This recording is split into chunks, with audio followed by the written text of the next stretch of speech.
আসসালামু আলাইকুম ওয়া রাহমাতুল্লাহি ওয়া বারাকাতুহু। ইন্নাল হামদালিল্লাহ ওয়াসসালাতু ওয়াসসালামু আলা রাসূলিল্লাহ। প্রিয় বন্ধুগণ, আপনারা কেমন আছেন? আশা করি সকলেই ভালো আছেন। আমিও আল্লাহ পাকের অপার কৃপায় ভালো আছি। বন্ধুগণ, আজকে আমি আপনাদের সম্মুখে হাজির হয়ে গেছি। আজকে একটি ভিডিও আপনাদেরকে দেব, অতি সহজ এবং এই যে জিনিসটি দিয়ে আমি ভিডিও দিব সেটা প্রত্যেকের ঘরে থাকে, কিন্তু আমরা মাঝে মাঝে এমন বিপদে পড়ে যাই, তখন কোনো উপায় খুঁজে পাই না। বন্ধুগণ, দেখা গেছে অনেকেরই গ্যাস্ট্রিকের একটা প্রবলেম, একটা সমস্যা প্রত্যেকটা ঘরে ঘরে 80% লোক এই গ্যাস্ট্রিক রোগে ভুগতে থাকেন, যার কারণে টয়লেট ক্লিয়ার হয় না, পেটে ব্যথা শুরু হয়ে যায়, 2 দিন 3 দিন পর্যন্ত টয়লেট ক্লিয়ার হয় না। বন্ধুগণ, আমি আপনাদেরকে আজকে খুব সুন্দর একটি রেমেডি দেব। ইনশাল্লাহ ঘরে বসেই আপনি রেমেডি তৈরি করতে পারবেন এবং আপনার টয়লেট ক্লিয়ার করতে পারবেন।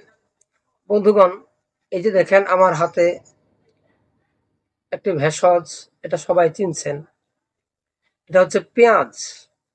বন্ধুগণ, এই পেঁয়াজ আমাদের প্রত্যেকেরই ঘরে আছে। বন্ধুগণ, যাদের টয়লেট ক্লিয়ার হয় না, পেটে প্রচণ্ড ব্যথা শুরু হয়ে যায়, তাদেরকে বলবো যে এই পেঁয়াজ আপনি সুন্দর করে শিলে এটাকে থেতলে শিল পাটায় সেঁচে রস বের করবেন। 1.5 চামচের 1.5 চামচ পেঁয়াজের রস নেবেন। যাদের পেট ক্লিয়ার হয় না, টয়লেট হচ্ছে না, টয়লেট আটকে গেছে, কষা হয়ে গেছে, আপনারা 1.5 চামচ পেঁয়াজের রস নেবেন। ঠিক ওই পরিমাণ কুসুম গরম পানি নেবেন। এই কুসুম গরম পানিতে 1.5 চামচ পেঁয়াজের রস আপনি মিশ্রিত করবেন, করে আপনি খেয়ে ফেলবেন। আপনি যদি এইভাবে খান, ইনশাল্লাহ রাতে একবার খাবেন, সকালে আরেকবার খাবেন, এইভাবে খাইলে আপনি দেখবেন ইনশাল্লাহ আপনার টয়লেট ক্লিয়ার হবে। বন্ধুগণ, আরেকটি সুন্দর নিয়ম আমি বলি, যদি টয়লেট ক্লিয়ার না হয় তখন আপনারা কুসুম গরম পানি খাইবেন, তাহলে দেখবেন ইনশাল্লাহ টয়লেট নরম হবে, নরম হয়ে টয়লেট ক্লিয়ার হবে। আর যাদের পাতলা পায়খানা শুরু হয়ে যায়, টয়লেট বন্ধ হচ্ছে না, তখন গরম পানি খাওয়া যাবে না, তখন কিন্তু আপনারা ফ্রিজের ঠান্ডা পানি, হ্যাঁ, নর্মাল পানির সাথে মিশ্রিত করে অথবা একটু বরফ নিয়ে মেশাইয়া পানিটা ঠান্ডা পানি খাবেন, তাহলে আস্তে আস্তে এই আপনার পাতলা পায়খানাটা বন্ধ হয়ে আসবে।